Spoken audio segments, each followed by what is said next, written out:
Hello, my name is Michelle Logan. The truth about lying. You liar. Have you heard those stinging words before? If so, you no doubt realize the emotional effect that it carries. Just as a cherished vase may shatter if knocked to the floor, so a precious relationship can be ruined by lying. True, over a period of time, you may be able to repair the damage, but the relationship you may never again be quite the same. Those who learn that they have been lied to, says the book Lying, A Moral Choice in Public and Private Life, are wary of new or arbiters, and they look back on their past beliefs and actions in the new light of the discovered lies. After deception has been exposed, a relationship that once flourished with open communication and trust may be stifled by suspicion and doubt. With all the negative feelings associated with lying, we must ask, how did such a devious practice get started? The first lie, let's go there. When Jehovah God created the first human pair, Adam and Eve, he placed them in a beautiful garden home. The home was free of any sort of deception or fraud. It was truly a paradise.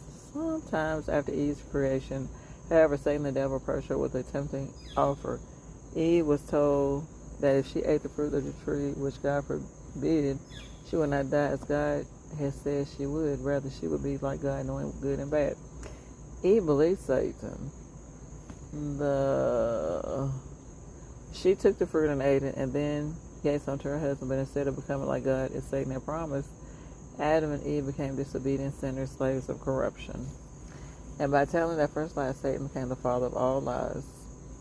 In time, this simple trio learned that there are no winners when one lies or puts confidence in a lie.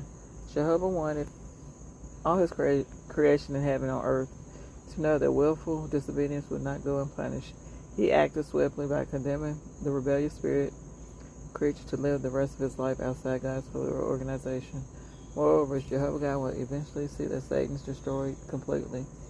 This will occur when the seed that God promised to provide inflicts a fatal head wound.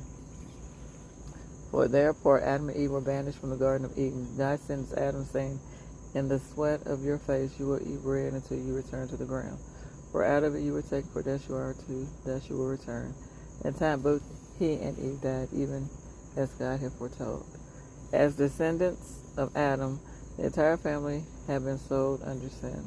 All humans have inherited imperfection that leads to death. How appalling the consequences of that first lie have been. I'm going to read Romans chapter 5, verse 12. That is why just as in one man's sin entered the world, and death through sin, and so death spread all men because they had all sinned.